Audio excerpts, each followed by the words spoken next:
একটা ঘরে যখন একজন কন্যা সন্তানের জন্ম হয় তখন আল্লাহ তাআলার পক্ষ থেকে অনেক বড় একটা নিয়ামত কিন্তু ওই ঘরে আবির্ভূত হয়। কিন্তু কিছু কিছু ঘরে কন্যা সন্তানকে সঠিকভাবে কিন্তু মেনে নেওয়া হয় না। অনেক মা বাবা আছে তাদের মেয়েকে জন্ম থেকে কিভাবে লালন পালন করবে, কিভাবে তারা মেয়েকে সুন্দরভাবে সবকিছু দিয়ে গড়ে তুলবে সেই চিন্তায় ব্যস্ত হয়ে পড়ে। মেয়েকে সবকিছু দিয়ে লালন পালন করে যখন বড় করে তুলে ঠিক তখনই মেয়েটাকে বিয়ে দিয়ে দিতে হয় অন্যের ঘরে। নিজের ঘরটা অন্ধকার করে চলে যায় ওই মেয়ে পরের ঘরটাকে আলোকিত করতে। হ্যালো এভরিওয়ান, আসসালামু আলাইকুম। সবাই কেমন আছেন? আশা করি সবাই অনেকটাই ভালো আছেন। আজকে বিয়ের একটা সুন্দর ব্লগ নিয়ে চলে এসেছি। আজকে আপনাদেরকে দেখাবো বিয়েতে গিয়ে কি কি করেছি, কি কি খেলাম, কি কি করলাম, কোথায় আনন্দ করলাম, বউ কেমন, সবকিছুই আপনারা ভিডিওতে দেখতে পাবেন। ভিডিওটা পুরো না দেখলে আপনারা কিন্তু কিছুই দেখতে পারবেন না কি কি হলো বিয়েতে এবং কি ঘটে গেল। অনেক বড় একটা আচমকা ঘটনা বিয়েতে ঘটে গেল। তো বিয়েতে যাওয়ার ফার্স্টে আমরা যখন ওখানে পৌঁছালাম তখন আমরা মা মেয়ে একটু ঢং করে নিচ্ছিলাম। দেখুন সবাই মিলে একটু ভিডিও করছি,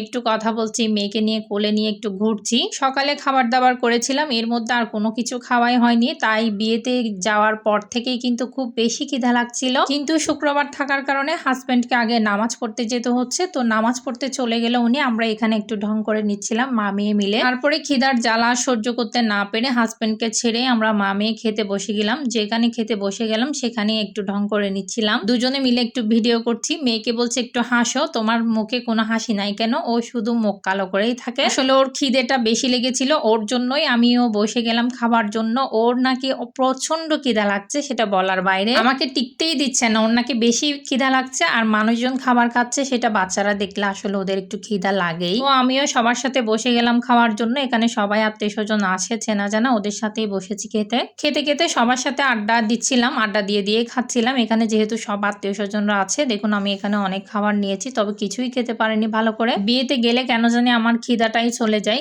আসলে খিদার জন্য মরে গেলেও আমি বিয়েতে গেলে কোনোদিন সবকিছু খেয়ে একদম প্লেটটা খালি করতে পারি না। আমার প্লেটে সবকিছু থাকবে। এখানে সবাই যেটা খাচ্ছে সেটা আমি একটু ভিডিও করে নিয়েছিলাম। আমাদের খাওয়ার ভিডিওটা এতটুকুই করেছিলাম। এখানে অনেক মেহমান এসেছে। আমরা যেহেতু কন্টেন্ট ক্রিয়েটর, যেখানেই যাই আমাদেরকে কন্টেন্ট বানাতেই হয়, সেজন্য আমি একটু চারদিকটা ভিডিও করে নিচ্ছিলাম। এই সময় আমার হাজবেন্ডও চলে এসেছে মসজিদ থেকে, তো ওনাকে বললাম আমরা খেয়ে নিয়েছি, নাজিফার নাকি খিদা লেগেছে প্রচন্ড, সেজন্য আমি ওর সাথে বসে গিয়েছিলাম। ওকে একা কিভাবে খাওয়াবো? আমার ছোট মেয়েটাকেও আমি ওখান থেকে অল্প নিয়ে খাওয়াই দিছিলাম। তো ও খুব বেশি খাই নাই, জাস্ট অল্প করে নিয়েছিলাম, ওগুলাই রেখে দিছে, যতটুকু খাইছে আর কি। তো সবখানে ভিডিও করার পর আমি আমার মেয়েদেরকেও অল্প করে ভিডিও এবং ছবি তুলে নিয়েছিলাম। হঠাৎ করে একটা কাণ্ড ঘটে যায়। এখানে বিয়েতে একজন মাথা ঘুরে পড়ে যায় এবং সবাই এখানে হঠাৎ আতঙ্কিত হয়ে ওঠে। ওনাকে গিয়ে সবাই ধরে, কিন্তু ওনাকে হসপিটাল নেওয়ার জন্য পাশাপাশি কোনো হসপিটালও পাওয়া যাচ্ছিল না। ওনাকে যখন নিয়ে গেছিল এর একটু পরে আমরা বের হয়ে গেছিলাম, রাস্তায় একটু ভিডিও নিয়েছি। এই যে আমরা বেরিয়ে আমাদের গাড়িতে উঠে চলে যাব এখন। যারা এতক্ষণ আমার ভিডিওটা দেখেছেন সবাইকে অসংখ্য ধন্যবাদ। সবাই ভালো থাকবেন, সুস্থ থাকবেন, আর আমাদের জন্য অবশ্যই দোয়া করবেন। সবাইকে আসসালামু আলাইকুম।